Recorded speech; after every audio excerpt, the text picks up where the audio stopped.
Bonjour à toutes et à tous. Aujourd'hui, dans notre émission Qui veut gagner des pinceaux, nous recevons Marie, qui va tenter de gagner plein de pinceaux. Oui, merci pour cet accueil, ça me fait vraiment plaisir d'être dans cette émission. Le principe est simple. Il y a 4 paliers. Sur chaque palier, 2 questions. Premier palier, vous pouvez gagner 2 pinceaux.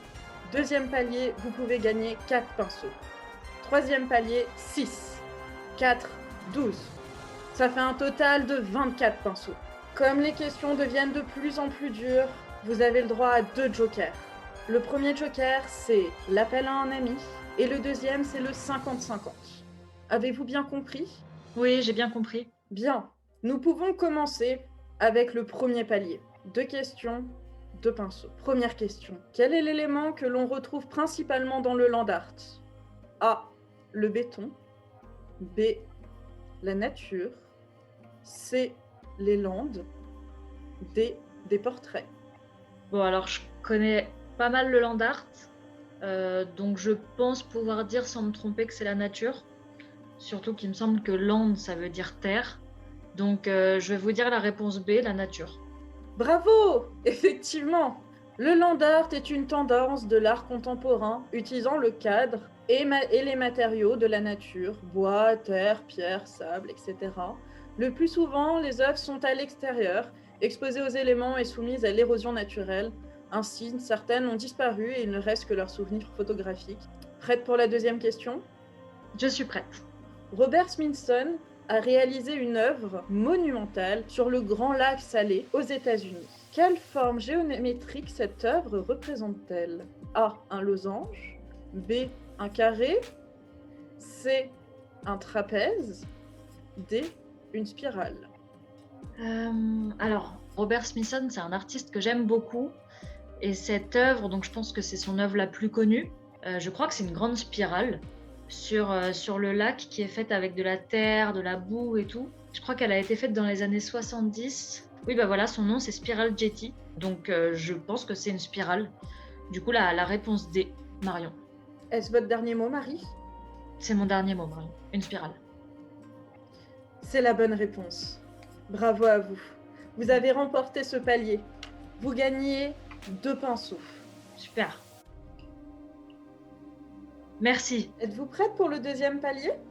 Je suis prête. Vous pouvez gagner sur ce palier 4 pinceaux. Qui est cette personne ? Réponse A, Dali. Réponse B, Chirac. Réponse C, Picasso. Réponse D, Charlie Chaplin. Bon, alors déjà, c'est un artiste. Donc, je vais éliminer Chirac tout de suite, Jacques Chirac. Je vais éliminer Chaplin aussi. Je suis sûre que c'est un peintre. Maintenant, entre Picasso et Dali, comme ça, la première chose qui me vient, c'est Dali, mais je suis pas du tout sûre. J'ai vraiment peur de faire une bêtise. Du coup, je vais utiliser mon joker de 50-50, s'il vous plaît, Marion. Très bien. L'ordinateur va faire le reste. Ah, j'hésitais sur les deux, il fallait que ça m'arrive à moi. Vous savez quoi, je vais rester sur ma première intuition et je vais dire Dali. Du coup, la réponse A, s'il vous plaît, Marion. Êtes-vous sûr ? Non, mais on va y aller quand même. Réponse A. Eh bien, vous avez bien fait de penser à votre intuition.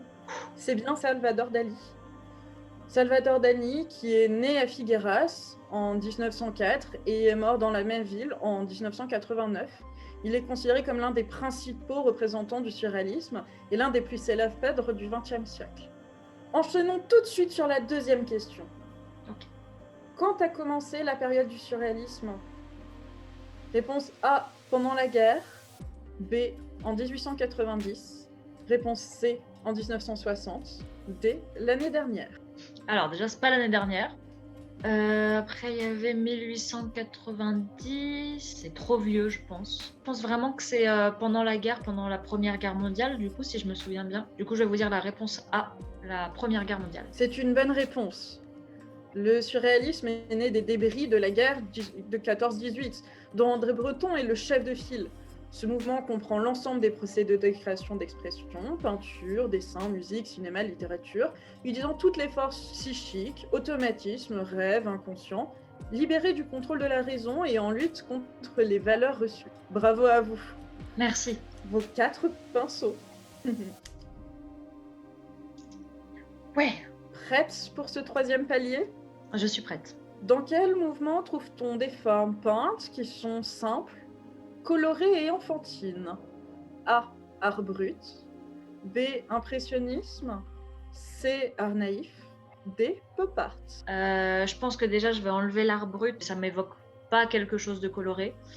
L'impressionnisme, je vais l'enlever aussi. Je pense que c'est pas du tout enfantin. Après, entre le pop art et l'art naïf, il y a le critère des formes peintes. Donc c'est forcément de la peinture. Je pense pas que ce soit le pop art parce que le pop art c'est pas que de la peinture, je crois, si je me souviens bien. Donc je vais partir sur l'art naïf et du coup je vais vous dire la réponse C. Effectivement, c'est bien l'art naïf. L'art naïf, c'est un mouvement qu'on reconnaît par ses traits imprécis et ses couleurs vives. On peut parler d'insuffisance technique assumée et donc d'un univers enfantin justifiant le mot naïf. Êtes-vous prête pour la deuxième question? Je suis prête. Quel chanteur a utilisé récemment une œuvre d'art naïf sur son album? A. Gauthier. B. Ben Mazué. C. Roméo Elvis. D. Christophe Maé. J'ai vu son album il y a pas longtemps et je suis sûre que c'est de l'art naïf. Il y a une image en fond avec des formes hyper colorées et très végétales. Je crois que c'est Ben Mazué. Je vais partir sur ça. Je crois que c'est Ben Mazué la réponse B. Effectivement, c'est bien Ben Mazué. Il a utilisé Le Rêve, une œuvre réalisée en 1910 par le douanier Rousseau. Bravo à vous, ce 6e palier a été acquis. Vous gagnez donc 6 pinceaux. Prête pour le 4e palier? Je suis prête. Attention, ça va être très dur. Qui est cet artiste qui avait 5 ans en 1986? À cette époque, il vivait à Malaga, en Espagne. Réponse A. Juan Miró. Réponse B. Pablo Picasso. Réponse C. Francisco de Goya. Réponse D. Ana Juan. Alors là, j'avoue que je sais pas du tout. Il est né à Malaga. Le problème, c'est qu'ils ont tous des noms espagnols en plus. Ce que je vais faire, c'est que je vais appeler un ami. Je pense que je vais utiliser mon dernier joker, l'appel à un ami. Êtes-vous sûr? Parce qu'il reste encore une question et c'est la plus difficile. Ouais, je sais, mais là, je n'ai vraiment aucune idée, donc je préfère l'appeler. Très bien. Allô? Ouais, je suis dans Qui veut gagner des pinceaux? J'ai une question à te poser. Est-ce que t'es prêt? Allez, vas-y, je suis chaud patate. Ok. Alors, quel artiste avait 5 ans en 1886 et à cette époque, il vivait à Malaga en Espagne? Alors, réponse A, Juan Miró. Réponse Ouais. B, Pablo Picasso. Ouais. Réponse C, Francisco de Goya. Et réponse D, Ana Juan. Écoute, je suis avec hésitation, mais je te répondrai réponse B, Pablo Picasso. Ok. Tu es à Malaga? Ouais, il vivait à Malaga en Espagne. Ok, super. Ouais, parce que j'étais allé à un musée, quand j'étais parti à Malaga. De Ok. Pablo Picasso. Vas-y, je te fais confiance. Merci. Ok. Allez, bonne chance à toi, déchire tout. Bon, bah du coup, il m'a dit Pablo Picasso. Donc, je vais lui faire confiance et je vais lui dire réponse B, Pablo Picasso. Est-ce votre dernier mot, Marie? C'est mon dernier mot. Marion. Vous avez bien fait de lui faire confiance parce que oui, c'est bien Pablo Picasso. Génial. Bravo à vous. Êtes-vous prête pour cette dernière question? Je suis prête. Quel rôle joue Guillaume Gallienne dans ce film aux côtés de Guillaume Canet? A. Paul Cézanne. B. Georges Braque. C. Vincent Van Gogh. D. Paul Gauguin. Alors, cette image, quand même, elle me dit quelque chose. Je crois que j'ai déjà vu ce film. Le problème, c'est que j'ai vu 2 films. Un film avec Cézanne et un film avec Van Gogh. Donc, j'hésite entre les deux. Mais je crois que Van Gogh, il est roux. Je crois qu'il était roux. Donc, même vu l'univers un peu de la photo, je pense que c'est plus Cézanne. Je vais partir sur, du coup, la réponse A, Paul Cézanne. Êtes-vous sûr de vous? Je suis à 80% sûre. J'espère que vous aviez la bonne réponse. Et effectivement, c'est la bonne réponse. Ce film est sorti en septembre 2016. Sa réalisatrice est Danielle Thompson. C'est l'histoire de l'amitié et de la rupture entre Paul Cézanne, Guillaume Gallienne, et Émile Zola, Guillaume Canet. Tous 2 natifs d'Aix-en-Provence. Bravo à vous. Merci. Merci. Voici vos 12 pinceaux. J'espère que vous avez hâte de les recevoir. Tenez. J'ai très hâte. Merci. Je vous dis à bientôt pour une nouvelle édition de Qui veut gagner des pinceaux. Au revoir à tous. Au revoir. Merci.